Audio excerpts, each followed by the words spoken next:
नमस्कार दोस्तों, बिग के टारगेट प्लस पे आपका स्वागत है। आज के इस क्लास में वो देखेंगे हिंदी व्याकरण का एक महत्वपूर्ण चैप्टर देखेंगे जिसका नाम है उपसर्ग। और उपसर्ग से ये पार्ट 1 वीडियो होने वाला है और बहुत ही इम्पोर्टेंट ये क्लास होने वाला है, क्योंकि उपसर्ग से हर एक एग्ज़ाम में जो है 2 से 3 प्रश्न जो है पूछ लिया जाता है यहाँ से। तो उपसर्ग को समझना बहुत ही महत्वपूर्ण है। ध्यान दीजिएगा, यहाँ पर जो भी क्वेश्चंस लिया गया है प्रीवियस क्वेश्चंस लिया गया है, ताकि आपको पता चले कि एग्ज़ाम में कैसा कैसा प्रश्न पूछा जा रहा है। यदि आप उपसर्ग में कुछ भी नहीं पढ़े हैं तो मेरे साथ जो है लास्ट तक आप बने रहिएगा, तो आपको कोई भी दिक्कत नहीं होगा। प्रश्नों को सही तरीके से आप यहाँ समझ सकते हैं और आसानी से आप जवाब दे सकते हैं। तो आइए हम लोग शुरू करते हैं, उपसर्ग से हम लोग क्वेश्चन शुरू करते हैं। ध्यान दीजिएगा, यहाँ पर चैप्टर का नाम जो है उपसर्ग है। थोड़ा सा हम लोग उपसर्ग से हम लोग समझ लेते हैं। ध्यान दीजिएगा, उपसर्ग जो है आपका जो है 2 शब्दों से मिलकर बना है। उप और सर्ग से मिलकर क्या बना है? उपसर्ग बना हुआ है। ध्यान देंगे, कभी कभी पूछ लेता है कि उप का अर्थ क्या हो जाएगा, तो उप का अर्थ जो होता है समीप होता है या क्या होता है, निकट होता है। और सर्ग का अर्थ होता है सृष्टि करना। क्या होता है जी? सृष्टि करना या रचना करना। इस प्रकार से ध्यान देंगे, उपसर्ग का शाब्दिक अर्थ अगर आपसे पूछा जाए तो इसका शाब्दिक अर्थ हो जाएगा किसी शब्द का समीप आकर नया शब्द बनाना। किसी शब्द के समीप आकर नया शब्द बनाना क्या हो जाएगा? उपसर्ग का शाब्दिक अर्थ हो जाएगा। तो इस चीज़ को आप ध्यान रखेंगे।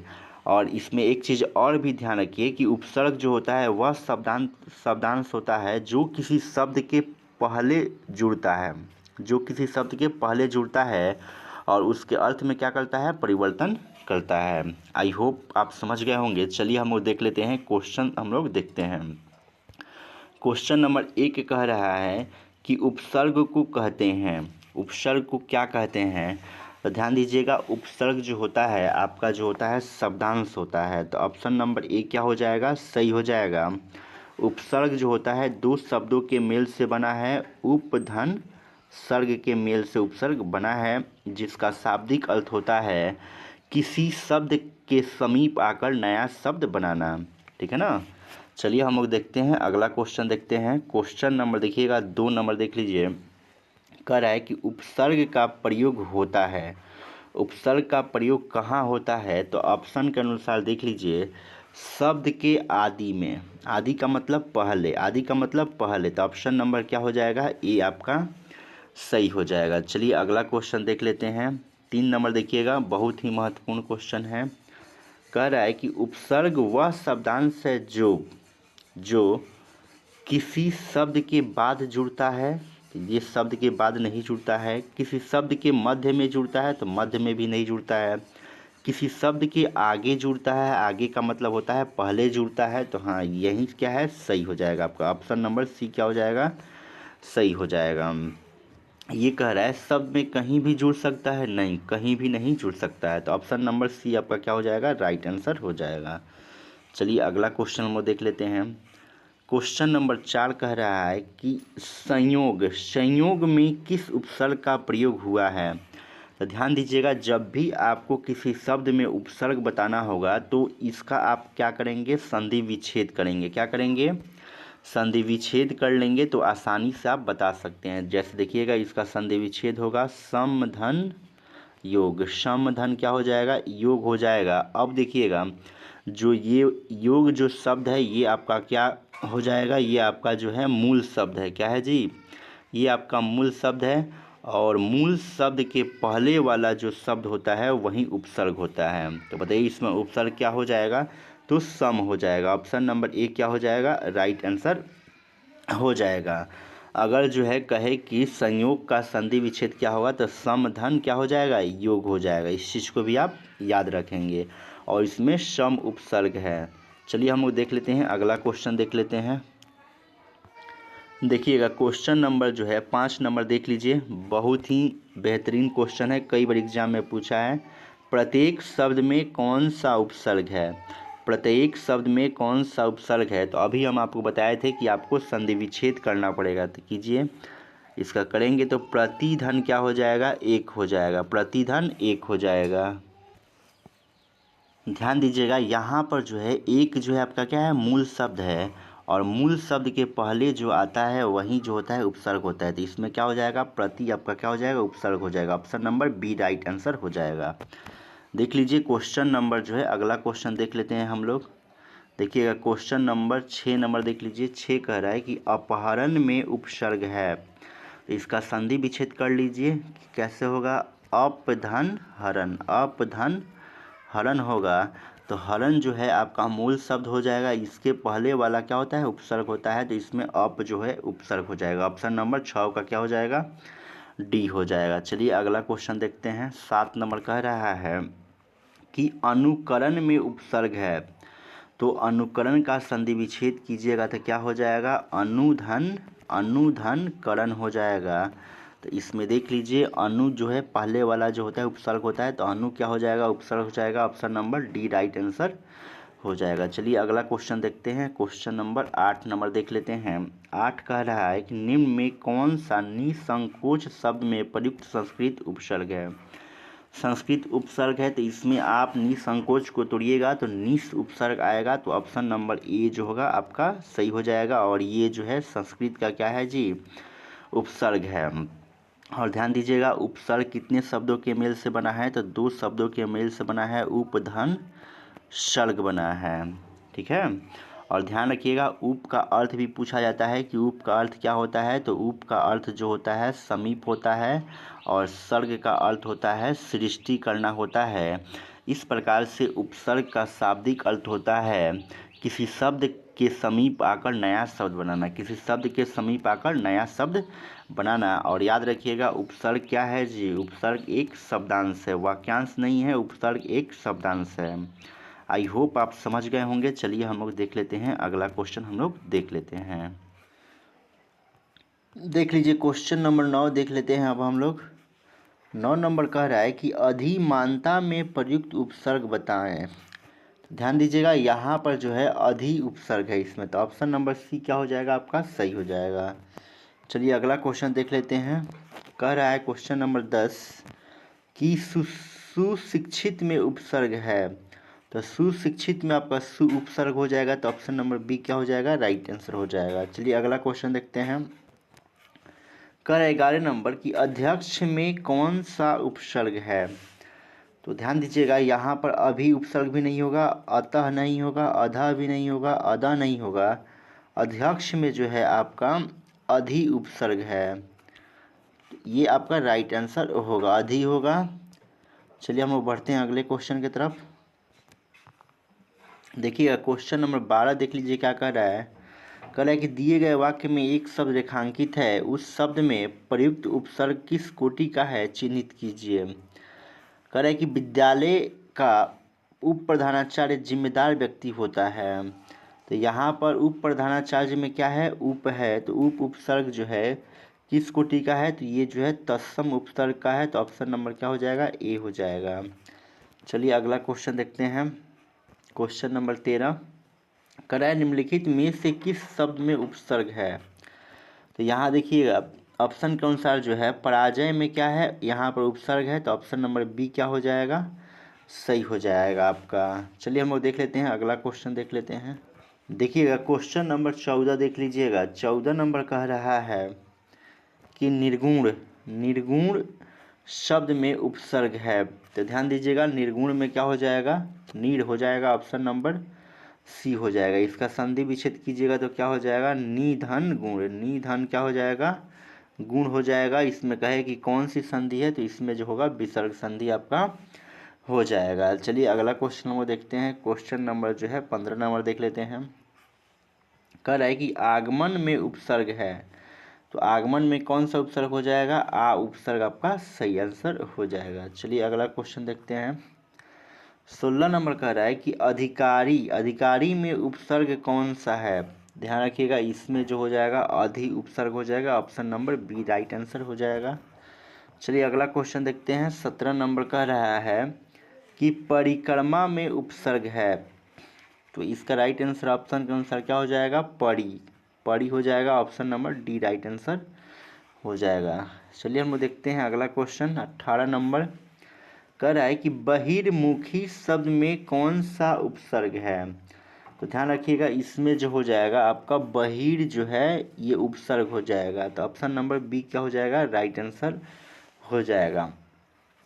याद रखिएगा उपसर्ग जो होता है क्या होता है जी, उपसर्ग जो होता है शब्दांश होता है, इस चीज़ को ध्यान रखिएगा। और उपसर्ग जो होता है दो शब्दों से मिलकर बना है, उप धन सर्ग से मिलके बना है। इसमें आप बताना है आपको कि उप का अर्थ क्या होता है, आप कमेंट सेक्शन में कमेंट करके आप बताएंगे। चलिए हम वो देख लेते हैं, अगला क्वेश्चन देख लेते हैं। देखिएगा क्वेश्चन नंबर जो है 19 नंबर देख लीजिए। 19 कह रहा है कि संग्राम में उपसर्ग बताइए। यहाँ देखिएगा, इसको संधि विच्छेद करेंगे तो जो अनुस्वार है म हलंत में बदल जाएगा, सम धन ग्राम हो जाएगा। तो इसमें उपसर्ग कौन सा हो जाएगा, तो सम उपसर्ग हो जाएगा। ऑप्शन नंबर क्या हो जाएगा, 19 का बी हो जाएगा। अगला क्वेश्चन देख लीजिए 20 नंबर। कह रहा है कि पड़ा उपसर्ग का अर्थ है। पड़ा उपसर्ग का अर्थ क्या हो जाएगा, तो पड़ा उपसर्ग का अर्थ होता है उल्टा होता है। तो ऑप्शन नंबर क्या हो जाएगा, 20 सही हो जाएगा। चलिए अगला क्वेश्चन देखते हैं 21 नंबर। कह रहा है कि उत से निर्मित शब्द है। उत से निर्मित शब्द है, तो यहाँ जो है उच्चारण जो है उत से बना है, तो ऑप्शन नंबर सी हो जाएगा। उच्चारण का जब संधि विच्छेद करेंगे तो क्या होगा, उत धन चारण हो जाएगा। तो इसमें उच्चारण में कौन सा उपसर्ग है, तो उत आपका उपसर्ग हो जाएगा। चलिए अगला क्वेश्चन देखते हैं। कह रहा है क्वेश्चन नंबर 22, दुरात्मा में कौन सा उपसर्ग है। तो इसमें जो हो जाएगा आपका कौन सा हो जाएगा, दुर। दुर तो यहाँ पर भी दिया है, यहाँ पर भी दिया है, तो हलंत वाला हो जाएगा। Option number C right answer हो जाएगा। चलिए अगला क्वेश्चन देखते हैं। क्वेश्चन नंबर 23 नंबर देख लीजिए। कह रहा है कि अतीन्द्रिय, अतीन्द्रिय में उपसर्ग बताइए। ध्यान रखिएगा, अतीन्द्रिय में जो है आपका अति उपसर्ग है, तो ऑप्शन नंबर ए क्या हो जाएगा, आपका सही हो जाएगा। आई होप आप समझ गए होंगे। कहीं पर भी डाउट होता है तो आप अपने डाउट को कमेंट सेक्शन में बताने का आप प्रयास करेंगे। तो चलिए हम वो देख लेते हैं, अगला क्वेश्चन देख लेते हैं। देखिएगा क्वेश्चन नंबर 24 नंबर देख लीजिए। यहाँ पर दिया है 24 नंबर कि प्रत्याशा शब्द में उपसर्ग क्या हो जाएगा। तो ध्यान दीजिएगा, जैसे प्र के बाद आधा त दिया रहता है, जैसे मान लीजिए कि प्रत्येक दिया है, तो यहाँ पर जो है आपका प्रति उपसर्ग निकल जाएगा। प्र के बाद आधा त दिया रहेगा तो कौन सा उपसर्ग निकलेगा, प्रति निकलेगा, क्योंकि इसका संधि विच्छेद हम लोग करेंगे तो प्रति धन एक हो जाएगा। उसी प्रकार से इसमें भी प्रति निकल जाएगा, पहले उपसर्ग निकल जाएगा। तो ऑप्शन नंबर सी प्रति, प्रत्याशा में प्रति उपसर्ग है। देख लीजिए अगला क्वेश्चन 25 नंबर। कह रहा है कि इनमें से किसमें निर उपसर्ग नहीं है। निर उपसर्ग नहीं है, तो ध्यान दीजिएगा, इसमें निशेष में जो है निर उपसर्ग नहीं है, तो ऑप्शन नंबर ए क्या हो जाएगा, सही हो जाएगा। सब में निर है, देख लीजिए सब में निर है। चलिए अगला क्वेश्चन देख लीजिए, क्वेश्चन नंबर 26। निम्न में से कौन सा अ उपसर्ग से बना शब्द है। तो यहाँ पर देखिएगा अ उपसर्ग से एक ही शब्द बना है, अनाथ बना है। क्या बना है, अनाथ बना है, तो ऑप्शन नंबर ए हो जाएगा। इसमें जो है कौन सा उपसर्ग है, अप उपसर्ग है। इसमें अत्याचार में जो है अति उपसर्ग है, और इसमें पूछा जाए तो क्या हो जाएगा, अधि उपसर्ग हो जाएगा। इस चीज़ को आप ध्यान रखिएगा। चलिए अगला क्वेश्चन देखते हैं 27 नंबर। कह रहा है कि निम्नलिखित में से किस शब्द में अ उपसर्ग नहीं लगा है। तो ध्यान रखिएगा, यहाँ जो है अनुज में अ उपसर्ग नहीं लगा हुआ है, तो ऑप्शन नंबर डी हो जाएगा। इस चीज़ को ध्यान रखिएगा। उपसर्ग जो होता है कहाँ लगता है जी, तो शब्द के प्रारंभ में लगता है, यानी कि पहले लगता है। उपसर्ग जो होता है दो शब्दों के मेल से क्या होता है, बना होता है। आई होप आप समझ गए होंगे। चलिए हम लोग क्वेश्चन नंबर 28 देख लेते हैं। देखिएगा क्वेश्चन नंबर 28 नंबर देख लीजिए। 28 नंबर कह रहा है कि लोगों ने उसे मार मार कर अधमरा किया में रेखांकित शब्द क्या है। तो यहाँ पर अध पर लगा है, तो अध क्या हो जाएगा, उपसर्ग आपका हो जाएगा। तो ऑप्शन नंबर बी हो जाएगा। उपसर्ग जो होता है आपका क्या होता है, शब्दांश होता है, इस चीज़ को ध्यान रखिएगा। और प्रत्यय भी आपका क्या होता है, शब्दांशी होता है। संज्ञा के कितने भेद होते हैं? 5 भेद होते हैं, इस चीज़ को आप याद रखिएगा। प्रत्यय के कितने भेद होते हैं? 2 भेद होते हैं, इस चीज़ को आप ध्यान रखेंगे। चलिए अगला क्वेश्चन देखते हैं, क्वेश्चन नंबर 29। कह रहे हैं कि दुकाल में कैसा उपसर्ग है? दुकाल में कैसा उपसर्ग है? तो यहाँ पर जो है इसमें जो है फारसी का उपसर्ग लगा हुआ है, तो ऑप्शन नंबर क्या हो जाएगा? बी हो जाएगा। चलिए क्वेश्चन नंबर 30 देख लीजिएगा। कह रहा है कि ब उपसर्ग किसमें है? ब उपसर्ग किसमें है? तो ध्यान रखिएगा, बदौलत में जो है ब उपसर्ग है, तो ऑप्शन नंबर जो होगा आपका बी हो जाएगा। देखिएगा ब धन क्या हो जाएगा? दौलत हो जाएगा। तो दौलत आपका क्या हो जाएगा? मूल शब्द हो जाएगा। मूल शब्द के पहले वाला जो होता है आपका उपसर्ग होता है, तो बदौलत में क्या है?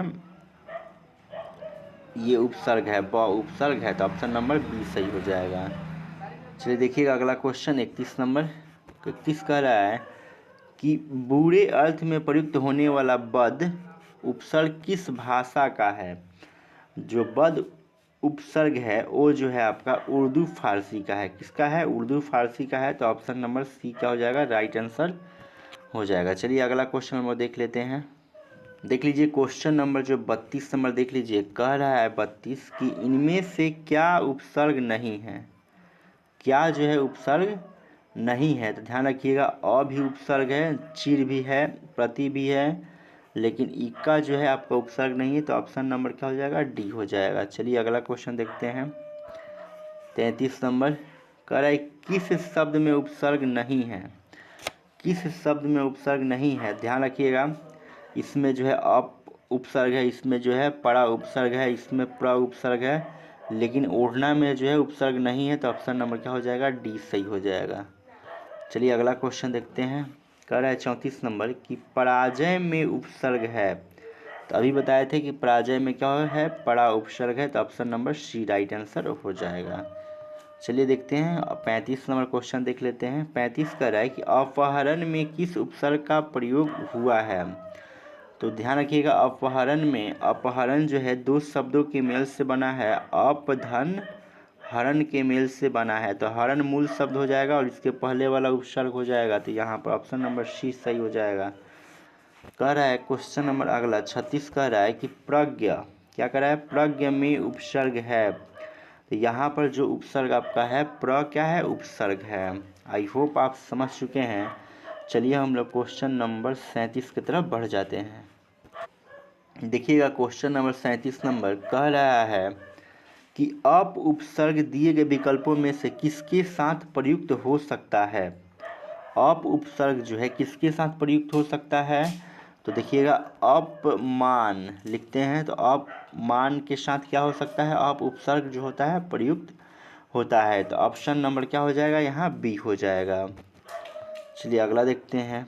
कह रहा है कि अनु उपसर्ग से बना शब्द है, तो ऑप्शन के अनुसार जो हो जाएगा अनु उपसर्ग से बन जाएगा अनुचर बन जाएगा, तो ऑप्शन नंबर ए हो जाएगा। चलिए अगला क्वेश्चन देखते हैं 39 नंबर। कह रहा है कि उन्मेष में किस प्रकार का उपसर्ग प्रयोग हुआ है? उन्मेष में किस उपसर्ग का प्रयोग हुआ है? तो ध्यान रखिएगा, उन्मेष में जो है उद क्या है? उद उपसर्ग का प्रयोग हुआ है, ऑप्शन नंबर बी सही हो जाएगा। यहाँ देखिएगा 40 नंबर कह रहा है कि प्रत्येक शब्द में उपसर्ग है, तो इसको तोड़ते हैं। प्रति धन एक में हम लोग तोड़ लेंगे, तो प्रति क्या हो जाएगा? उपसर्ग हो जाएगा, ऑप्शन नंबर बी सही हो जाएगा। कहे कि प्रत्येक में कौन सी संधि है? तो आपका यण स्वर संधि इसमें हो जाएगा, इस चीज़ को ध्यान रखिएगा। चलिए अगला क्वेश्चन देखते हैं। कह रहा है 41 नंबर, अपमान में उपसर्ग है, अभी बताए थे अपमान में क्या हो जाएगा? अप उपसर्ग हो जाएगा। देखिए क्वेश्चन रिपीट भी कर रहा है, कई बार रिपीट कर रहा है अपमान वाला कि अपमान में कौन सा उपसर्ग है, 2-3 बार यहाँ पर आ गया है। समझिए कितना इम्पोर्टेंट है और रिपीटेड क्वेश्चन भी है ये। तो चलिए हम लोग देख लेते हैं अगला क्वेश्चन देख लेते हैं। अपना क्वेश्चन नंबर जो होगा हम लोग का 42 नंबर होगा। देखिए क्वेश्चन नंबर 42 देख लीजिए। 42 नंबर कह रहा है कि सम उपसर्ग से बना शब्द है, तो अभी बताए थे कि सम से क्या बना है? यहाँ पर संयोग बना है, क्योंकि तोड़िएगा तो क्या होगा? सम धन योग होगा संयोग को, तो इसमें क्या है? सम उपसर्ग है, तो ऑप्शन नंबर क्या हो जाएगा? ए आपका बिल्कुल सही हो जाएगा। चलिए अगला क्वेश्चन देखते हैं, क्वेश्चन नंबर 43। कह रहा है कि निगूढ़ में कौन सा उपसर्ग प्रयुक्त हुआ है। तो निगूढ़ में जो है आपका जो है नी उपसर्ग है, तो ऑप्शन नंबर क्या हो जाएगा 43 का ए हो जाएगा। चलिए अगला क्वेश्चन देख लेते हैं। क्वेश्चन नंबर 44 कह रहा है कि अलबत्ता शब्द में कौन सा उपसर्ग है। तो ध्यान रखिएगा, अलबत्ता में क्या हो जाएगा आपका अल धन बता हो जाएगा, यानी कि अल उपसर्ग हो जाएगा। ऑप्शन नंबर डी क्या हो जाएगा, सही हो जाएगा। चलिए अगला क्वेश्चन देखते हैं। 45 नंबर कह रहा है कि बद उपसर्ग किस शब्द में है। बद उपसर्ग जो है किस में है, ध्यान से देखिए। बद उपसर्ग जो है आपका बदमाश में दिखाई दे रहा है, तो ऑप्शन नंबर सी सही हो जाएगा। चलिए अगला क्वेश्चन और आज का जो होगा लास्ट क्वेश्चन देख लीजिए। कह रहा है 46 नंबर कि एक से अधिक उपसर्गों से बना शब्द कौन सा है। एक से अधिक उपसर्गों से बना शब्द है, तो इसमें जो है ध्यान रखिएगा, समालोचना में एक से अधिक उपसर्ग आया हुआ है। जब आप इसको तोड़िएगा तो यहाँ पर आपको मिलेगा सम उपसर्ग मिलेगा और एक और उपसर्ग मिलेगा आ। सम और आ उपसर्ग मिलेगा, तो देख लीजिए एक से अधिक उपसर्ग हो जाएगा समालोचना में, तो ऑप्शन नंबर बी क्या हो जाएगा, सही हो जाएगा। और आप जानते हैं कि उपसर्ग जो होता है दो शब्दों से मिलकर बना होता है, उपधन सर्ग, जिसमें उप का अर्थ क्या होता है जी, उप का अर्थ समीप होता है और सर्ग का मतलब सृष्टि करना। आई होप आप समझ गए हैं। तो आज के लिए इतना ही। आप कमेंट सेक्शन में ज़रूर कमेंट करके बताइए कि आपको ये वीडियो कैसा लगा। अगर अच्छा लगा होगा तो एक लाइक का बटन तो बनता ही है, और इसे अपने सारे दोस्तों के पास शेयर कर दीजिए ताकि उन्हें भी इस वीडियो का लाभ मिल सके। चलिए मिलते हैं नेक्स्ट वीडियो में, तब तक के लिए धन्यवाद।